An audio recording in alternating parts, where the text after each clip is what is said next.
You remember your first day of school, your first car, your wedding day.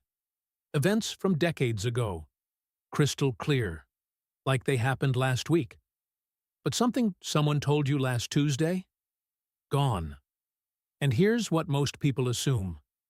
That's just aging. But that assumption is wrong. What's actually happening inside your brain after 40 isn't a mystery. Scientists now understand the exact biological mechanism behind it. And the most important finding? It's not the memories themselves that are failing. It's the system your brain uses to make new ones. Those are two completely different problems, and they have two completely different solutions. Deep inside your brain sits a structure called the hippocampus. It's roughly the size of a seahorse, which is actually how it got its name. And it's the region responsible for one of the most remarkable things your brain does: turning experience into memory. Every time you learn something new, meet someone for the first time, or store a detail you want to remember, the hippocampus is doing the work. Here's what most people don't know. The hippocampus is one of the only regions in the adult brain that continues to generate new neurons throughout life, a process called neurogenesis.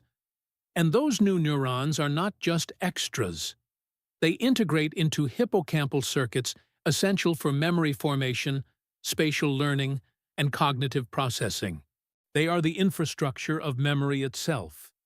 But here's where it gets concerning. With advancing age, the hippocampus undergoes physical and biological changes, including gradual shrinkage, reduced neurogenesis, and weaker neural connections that make encoding new information progressively more difficult. The factory slows down, not because the brain is broken, because a specific growth factor, the molecule that tells the hippocampus to keep building new neurons, begins to decline. And this is the part almost nobody talks about. The molecule is called BDNF, brain-derived neurotrophic factor. Think of it as fertilizer for your brain. When BDNF levels are high, neurons survive longer, new connections form more readily, and the hippocampus maintains its capacity to record and retrieve memories efficiently. When BDNF declines, the opposite happens. In humans, circulating levels of BDNF decline with advancing age, and lower BDNF levels have been independently associated with memory impairment in community-dwelling older adults, alongside hippocampal atrophy and reduced physical activity. But here's what makes this finding so significant. BDNF isn't fixed. It's not a number you're born with and helplessly watch decline. In aged animals, hippocampal neurogenesis and BDNF levels can increase. And this increase appears to ameliorate mental deterioration and improve memory function. The system can be supported, and the compounds that the research most consistently associates with this support are not exotic pharmaceuticals.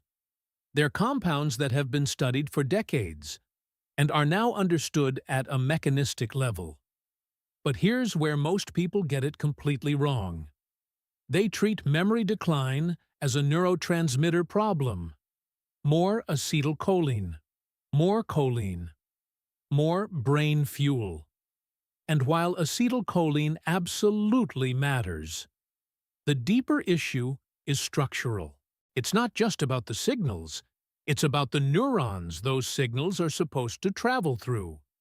You can have all the neurotransmitters in the world, but if the hippocampus is losing the infrastructure to form new memories, the signals have nowhere meaningful to go.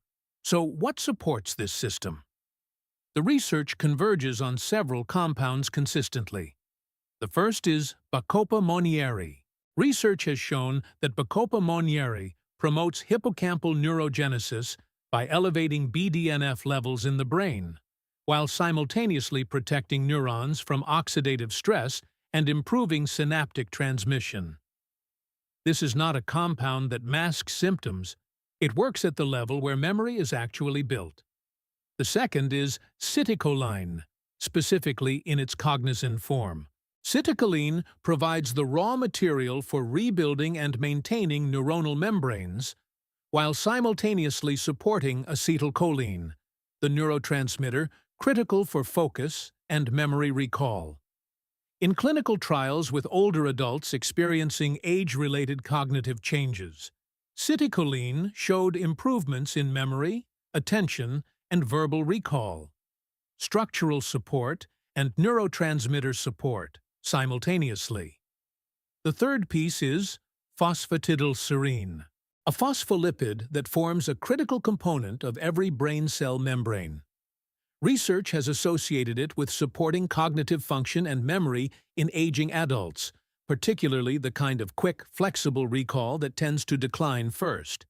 And then there's huperzine A, which slows the breakdown of acetylcholine, preserving the neurotransmitter signals that allow the hippocampus to communicate with the rest of the brain. 4 compounds, 4 different mechanisms, all targeting the same system from different angles. And here's what makes this combination different from most brain supplements. It doesn't just boost a signal. It supports the architecture that allows signals to form memories in the first place. The brain after 40 is not a brain in decline. It's a brain that needs different support than it did at 25. The hippocampus is still capable of neurogenesis. BDNF can still be supported. New memories can still be formed and held. But none of that happens automatically. It requires giving the brain the specific inputs it needs to keep building, not just signaling. Most memory supplements address the signal. The research now points clearly toward the structure. If you want to look at a formulation that brings together the compounds we discussed today, Citicoline, Bacopa, huperzine A, phosphatidylserine, and more, the link is in the description. Subscribe. Because this conversation about brain health is just getting started, and what you do in your 40s and 50s shapes what your brain looks like in your 70s and 80s.